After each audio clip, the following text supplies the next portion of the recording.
We're excited to see Superbad on the big screen. Thank you guys so much for being here. We have a special guest who's going to come up and talk about the film in just a second. I'm just here to fill you in on some of the stuff we got going on at the Cinematheque right now. You saw a trailer for our Antonioni retrospective, playing a bunch of his films, including Material Tomorrow, I believe.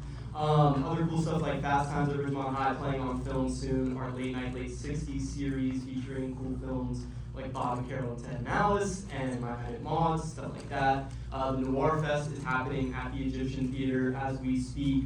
So for the next week or two, a bunch of noir films playing over there at the Egyptian.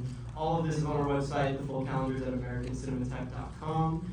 So check there for everything. I want to give a huge thank you to everyone here who is a member, because we couldn't do any of the screenings or series or playing movies on film that we do without you guys. We wouldn't exist without you guys. So thanks so much. And the very last thing I'm going to say is just please, as soon as the film comes on, no phones out. We hate seeing phone screens in here. So thanks for your cooperation on that. And now we have a special guest. He's an author. His book, I Am McLovin, How Superbad Became the Biggest Comedy Hit of Its Generation, was for sale right up here before the film, and he's signing the books. That table will be set up again after the film. If you want to buy books, get books signed, stick around, and we'll be right back up here. He also wrote a book on High Fidelity, which is playing after this at 10. If you want to stick around for that one, we'll be here for that as well. Please help me welcome author Andrew Buss.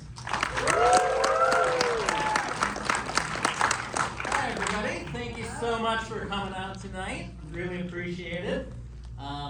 Very quickly, who has never seen Superbad before? Is there anybody? All right, we've got a couple people. I love that because you're seeing it in the best possible scenario, which is in a crowded theater, and you sold it out. I'm so happy to see that.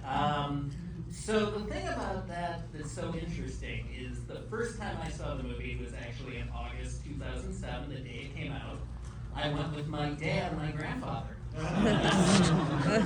Fun. One of my proudest moments is actually I saw the movie with when I saw it with them, there's a certain moment, I'm not going to spoil it, but I'll say that it involves a pair of pants. That's all I'm going to say. And I got the joke about 5 seconds before my dad. And that made me so proud. It really did. But this movie has a very special place in my heart because seeing it in a theater is exactly how it should be seen. It's a movie that fires on all cylinders and just, it's one of those, I think all comedies really belong in the theater. So it's so cool that everyone came out to see it.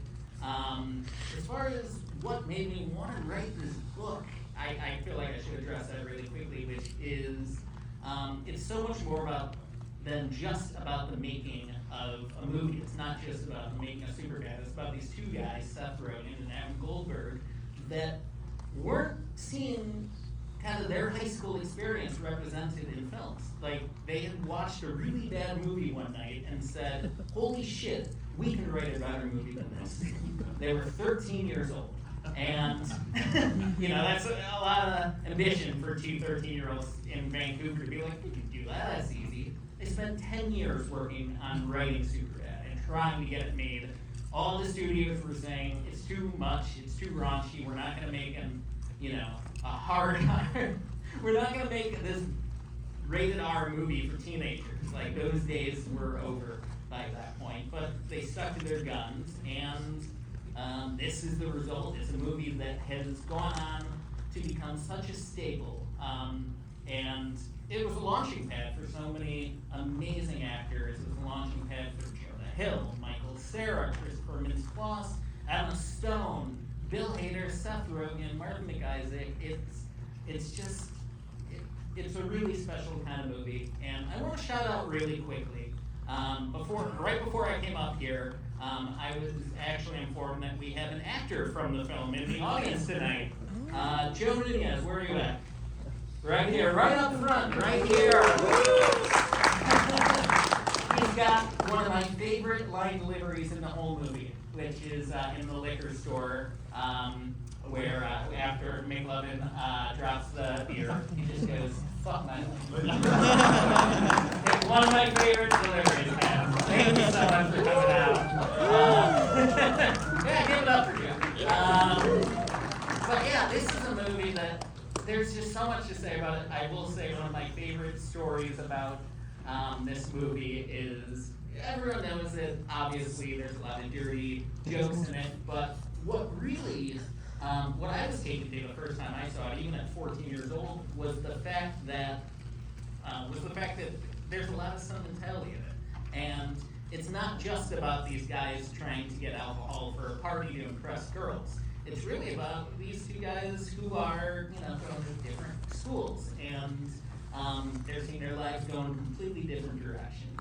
And that's something we all can relate to. I mean, it's a universal film in many ways, and I feel like that's something that, an experience we've all been through. So, even with that being said, we're going to get a lot of laughs tonight. So, without further ado, what is wrong with me? Without further ado, let's watch Superbad, everybody.